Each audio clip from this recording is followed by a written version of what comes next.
yo. Aujourd'hui, on va voir ces arcs assez réputés pour leurs combats intenses et d'anthologie, mais surtout pour ces moments d'une importance capitale dans le développement de nos héros. Vous allez voir, ils sont assez populaires, donc vous en connaîtrez au moins 3. Mais pour éviter de vous perdre tout le long de la vidéo, voyons ensemble ce qu'est un arc narratif. Dans l'ensemble, ça va correspondre aux segments clés qui structurent l'histoire et qui définissent l'évolution des personnages. Un petit exemple pour que vous compreniez avec l'arc de l'entraînement au domaine dans Jujutsu Kaisen. Dans cet arc, on mettra en avant l'apprentissage de techniques tout en offrant des combats stratégiques mais aussi des relations entre les protagonistes. C'est également là que les personnages montreront leur véritable potentiel. Maintenant que vous savez à peu près à quoi ressemble un arc narratif, on va passer directement.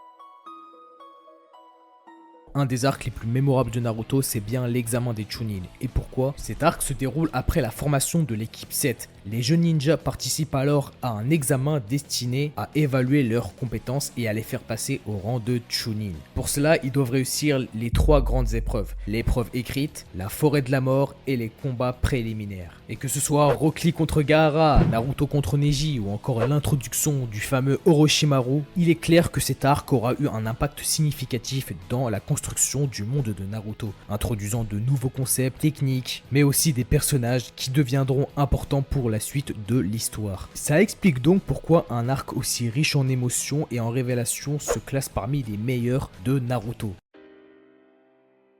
L'un des arcs, si ce n'est l'arc le plus sombre et fascinant de Hunter x Hunter. Je vous rappelle le contexte, Kurapika se lance dans une mission de vengeance contre la Brigade Fantôme, l'organisation de malfaiteurs à l'origine de la mort de son clan. Son objectif est de les assassiner. Tous ces événements se dérouleront dans la ville de Yorkshire City où a lieu une grande enchère. Bien qu'il soit souvent sous-estimé, il reste tout de même riche en intrigues et rempli d'éléments de thriller psychologique. On a pu le voir, l'ambiance était tendue durant toute la saison, contrairement à d'autres arcs plus orientés vers l'action. L'arc de Yorkshire City, lui, va plus se concentrer sur des confrontations avec des aspects tels que la ruse et l'intelligence. En plus de ça, on découvre une nouvelle facette de Kurapika, motivé par la vengeance, et c'est clairement ça qui en a fait de lui mon personnage préféré.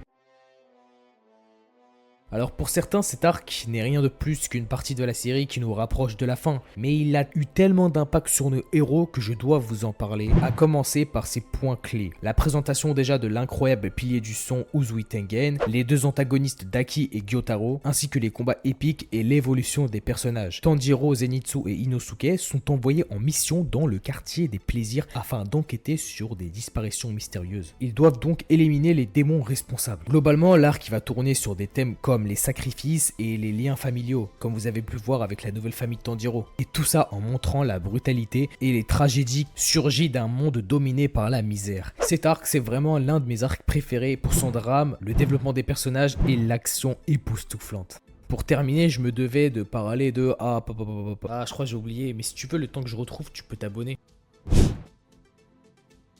L'arc Marineford, lui, commence après l'invasion de Luffy d'Impel Down, avec son équipage totalement what the fuck. L'objectif, sauver Ace, prêt à être exécuté à Marineford. Et pour ça, Barbe Blanche Yonko lance une attaque massive avec ses alliés. Cet arc, lui, se distingue par 4 moments ultimes. La guerre au sommet, lorsque le quartier général se transforme en champ de bataille, le sacrifice de Barbe Blanche, son discours sur le One Piece, la mort de Ace qui aura eu un impact profond sur Luffy et qui réalisera ensuite qu'il est encore faible face aux grandes puissances de ce monde. Et pour terminer, la fabuleuse intervention de Shanks à la fin de la bataille. Pour Dressrosa, on note déjà que c'est l'un des arcs les plus complexes avec plus de 100 épisodes où nos héros se dirigent vers l'île où Don Quijote Doflamingo est installé. L'objectif ici est de détruire l'usine de Smile utilisée par Doflamingo. Et pour les points clés, déjà on note le passé de l'eau avec Corazon, les jouets et la malédiction de Sugar, le Colisée Corrida avec le tournoi pour remporter le Mera Mera no Mi, l'alliance pirate avec la grande flotte de Luffy, ainsi que la mythique défaite de Doflamingo et l'apparition du Gear Force. Pour ce qui est de l'impact et de l'histoire de ces 2 arcs, Marineford lui sera marqué par la fin de l'ère de Barbe Blanche et le début du nouvel ère, un élément crucial dans le tournant de One Piece. On notera aussi qu'il mettra en lumière l'importance du One Piece et renforcera la détermination de Luffy à devenir plus fort pour protéger ses amis. Et de l'autre côté, Dressrosa lui explore des thèmes tels que la liberté, la tyrannie et la justice, mettant en lumière la cruauté de Doflamingo mais aussi la résilience des habitants intéressant. Pour finir, c'est aussi un tournant majeur dans l'histoire de One Piece car il marque la fin d'une grande influence et ouvre la voie à l'ascension de Luffy en tant que véritable force dans le nouveau monde. Maintenant, vous savez à quoi ressemble un arc qui structure ses récits autour de thèmes forts, de batailles épiques et de développement profond des personnages apportant une construction unique. Like et abonne-toi et moi j'y vais.